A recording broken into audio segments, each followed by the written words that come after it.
Kalau supir perahu namanya apa? Hah?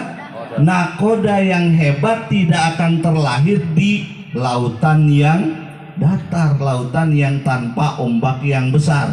Pasti kalau nakoda yang hebat itu sudah melalui berbagai samudra dengan berbagai macam ya ombak dan badai. Maka kepada Ananda Surya Rizki, bahwa kamu pasti sedih ya terhadap kehilangan dari salah seorang yang kamu cintai. Namun ingatlah bahwa setelah badai insya Allah akan muncul pelangi. Begitupun kepada Abangda, insya Allah keikhlasan dan ketabahan yang sekarang ya Abangda serahkan atas qada dan takdir yang Allah telah tetapkan, ini menjadi pembuka pintu keberkahan bagi Abangda nanti. Amin ya rabbal alamin. Lagi pula ada ancaman, kata Rasulullah, ada 3 golongan manusia yang mana perbuatan amal solehnya, baik itu yang wajib apalagi yang sunnah, akan tertolak ya. Yang salah satunya adalah jika tidak mau menerima takdir. Tentunya kita nggak mau ya, meskipun takdir itu sepedih apapun, kemudian setelah takdir itu berlalu amal-amal kita tertolak. Naudzubillah min dzalik. Lagi pula kita harus kembali kepada tujuan hidup ya, bahwa kalau manusia itu tercipta sesungguhnya tidak lain dan tidak bukan, wa ma khalaqtul jinna wal insa illa liya'budun, cuma untuk ibadah. Jadi apapun ketetapannya, maka kita harus orientasikan kehidupan kita ini betul-betul untuk menundukkan diri kita terhadap takdir apapun yang telah ditetapkan oleh Allah Subhanahu wa ta'ala. Terlebih hadirin rahimakumullah, bulan yang paling kita nantikan, bulan suci Ramadan, rasanya kalau tidak salah sekitar 10 hari lagi akan kita jemput ya. Dan di bulan Sya'ban ini harus betul-betul kita manfaatkan agar kemudian bulan Ramadan itu bisa kita raih kemuliaannya. Apa diantaranya?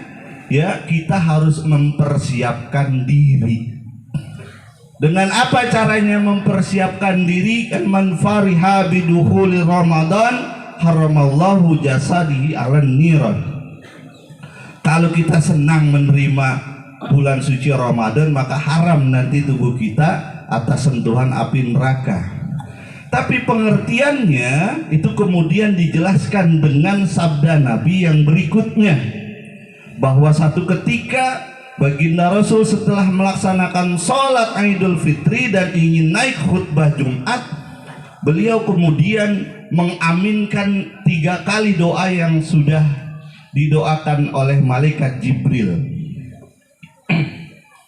Jadi bayangkan kalau yang berdoa, yang mimpinnya adalah malaikat Jibril dan kemudian diaminkan oleh baginda Rasul, tentu tidak ada sedikit pun celah untuk ditolak atau tertolak.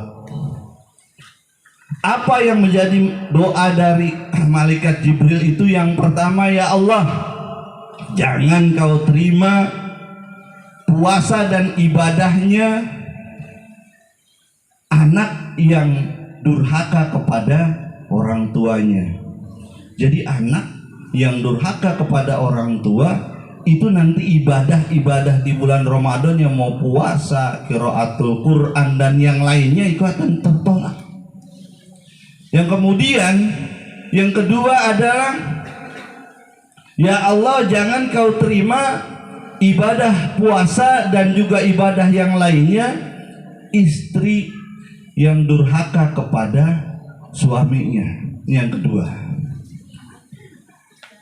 Saya percepat, yang ketiga, ya Allah, jangan kau terima ibadah seorang mukmin yang tidak mau memaafkan kesalahan mukmin yang lainnya. Ini yang saya maksud adalah momentum bulan Sya'ban ini menjelang bulan Ramadan sebagai bentuk farihah, kegembiraan menyambut bulan suci Ramadan. Maka sebagai seorang anak tentunya kita harus betul-betul mau sungkem kepada orang tua, karena ya meskipun ibadah puasa kita dilaksanakan, syarat rukunnya semuanya lengkap, kemudian ibadah-ibadah yang lain juga mengikutinya, sepanjang kita masih punya dosa kepada orang tua, maka ibadah apapun di bulan Ramadan akan tertolak. Naudzubillah min dzalik.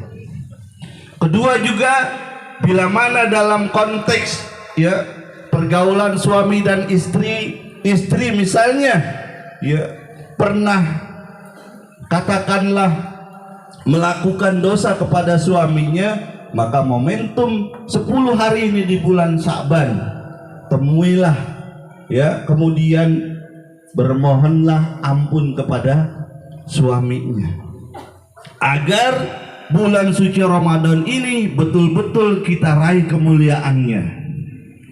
Begitupun dalam konteks interaksi sosial kita, bila mana kita dalam bergaul ya ada salah kata atau ada sikap yang barangkali melukai saudara kita, ini harus kita datangi segera bulan Sya'ban ini.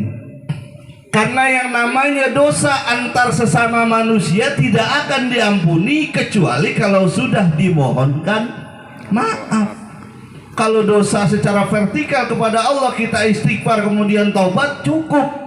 Tapi kalau dosa sesama manusia tentunya kita harus kembali mendatangi manusia tersebut dan meminta maaf kepada manusia tersebut.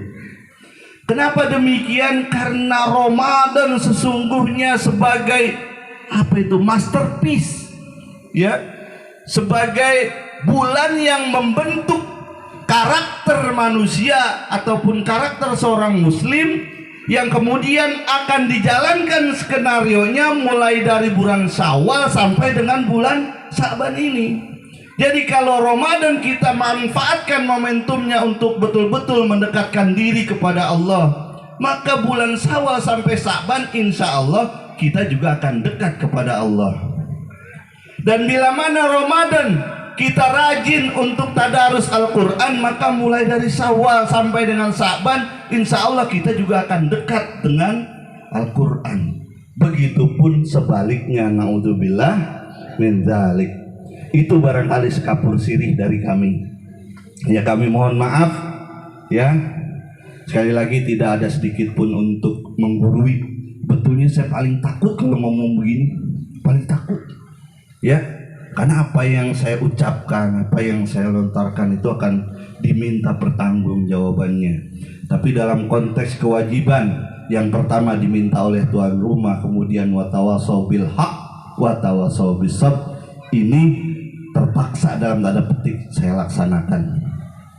Ya, terima kasih atas penerimaannya, dan kemudian juga mohon maaf bila mana terdapat kata-kata yang kurang berkenan, Bu ya. Mohon maaf cuma sebentar karena guru aslinya ada di depan kita.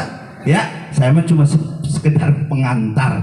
Ya, sekali lagi ihdinas shiratal mustaqim wallahu muwaffiq ila aqwamit thoriq. Wassalamualaikum warahmatullahi wabarakatuh.